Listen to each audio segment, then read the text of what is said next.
Historia dominicana y financiera de la República Dominicana, 1844-1960.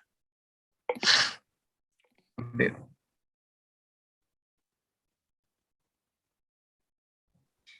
En principios de 1844, la economía dominicana se basó mucho en una economía natural. Todo lo que se producía se consumía y solo una mínima proporción se intercambiaba como un trueque. La población dominicana era de apenas de 126.000 personas, con un descontento por las medidas tomadas por el gobierno haitiano. Finanzas decadentes impulsando el movimiento independentista encabezado por Duarte. Los principales renglones productivos eran el corte de la madera, crianza del ganado y cultivo del tabaco, siendo este la mayor exportación. Cambio.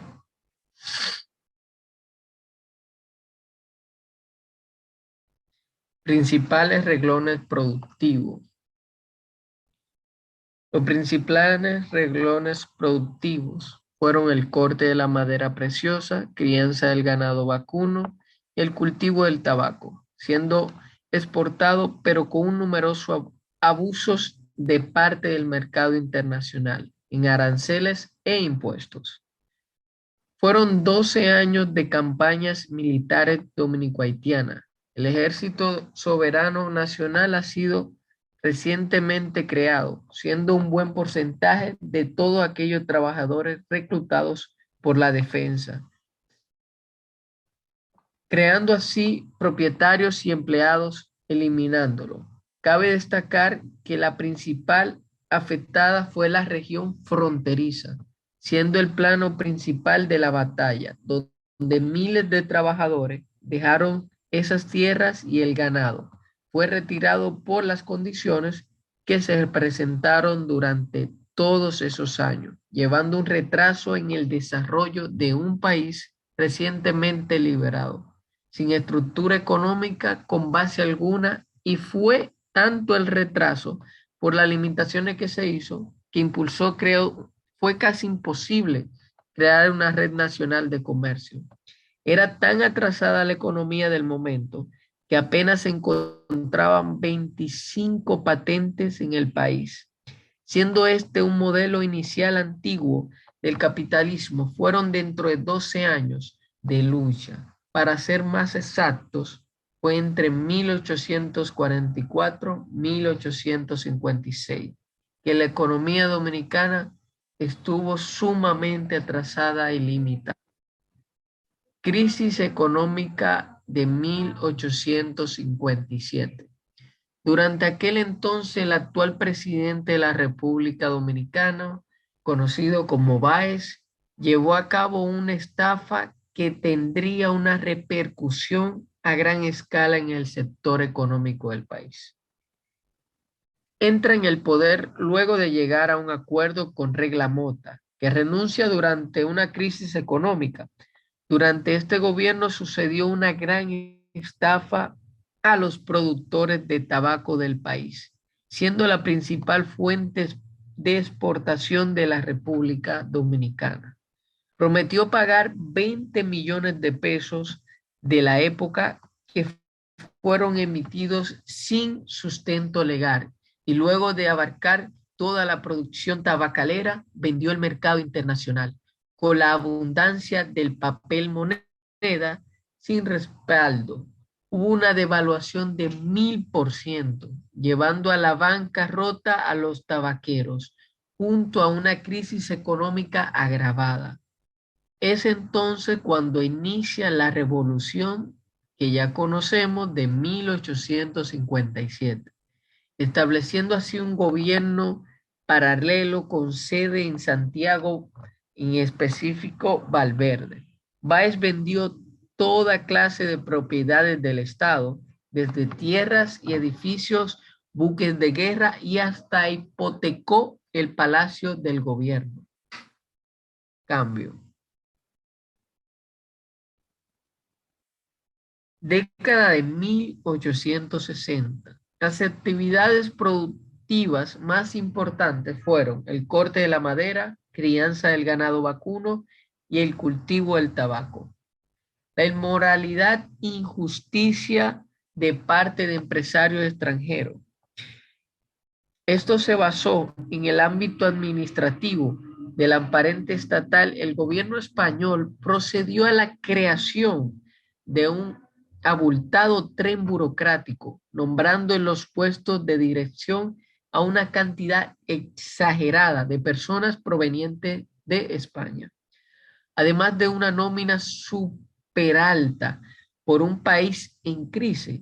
La burocracia española procedió a elaborar los sueldos expensas de aumentar exageradamente los impuestos del pueblo. Tan grande era la brecha salarial que había al interior del aparato burocrático estatal. El sueldo de un trabajador dominicano equivalía a 5 español. Me explico. Lo que ganaba un, lo que ganaba un trabajador dominicano, lo que ganaba un trabajador español, lo ganaban 5 dominicanos. Creador, creando así una brecha salarial. Cambio. Economía dominicana 1930-1960. Entrada de Rafael Leónidas Trujillo al poder. Retorno del control administrativo público al país. Creación del peso dominicano. Aumento de las exportaciones. Acaparamiento de industria por el parto de Trujillo. Todo esto se basa en una muy buena parte, que es el Tratado de Trujillo-Hood. Con este tratado se llevó a cabo específicamente en el 1941. El Estado dominicano recuperó el control de las aduanas, se eliminó la receptoría de aduana y se saldó la deuda externa, quedando de esta forma sanadas las finanzas dominicanas.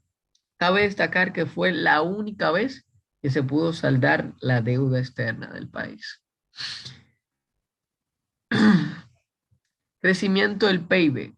Entre 1950 y 1958, el PIB creció a una tasa media anual de un 6.5%, en tanto que la inversión total aumentó un 12%.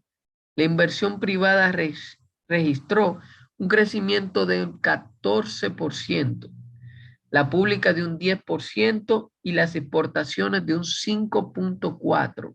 En cuanto a esas últimas, la mitad correspondió al azúcar y el resto al café, el tabaco, el cacao y otros productos menores. Sin embargo, el impulso de la demanda interna fue más intenso. En la externa, se estimula que el PIB se expandió aproximadamente un 90% durante esta década. La anterior significativa que Trujillo no solo fue detentador único del poder político, sino también el propietario y controlador de los principales activos económicos, tanto de la actividad orientada al mercado exterior, ojo, el azúcar, como de la naciente industria nacional orientada al mercado. Cambio.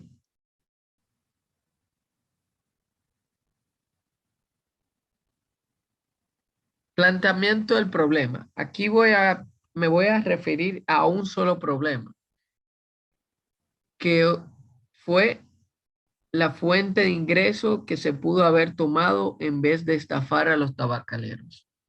En mi opinión, eh, lo que se pudo haber sido, en vez de enfocarse en estafar, fue en distribuir o empeñarse más en crecer la industria azucarera, que en esos tiempos no tenía un gran auge y se pudo haber enfocado en trabajar más con la industria del azúcar. Esto ha sido toda mi exposición.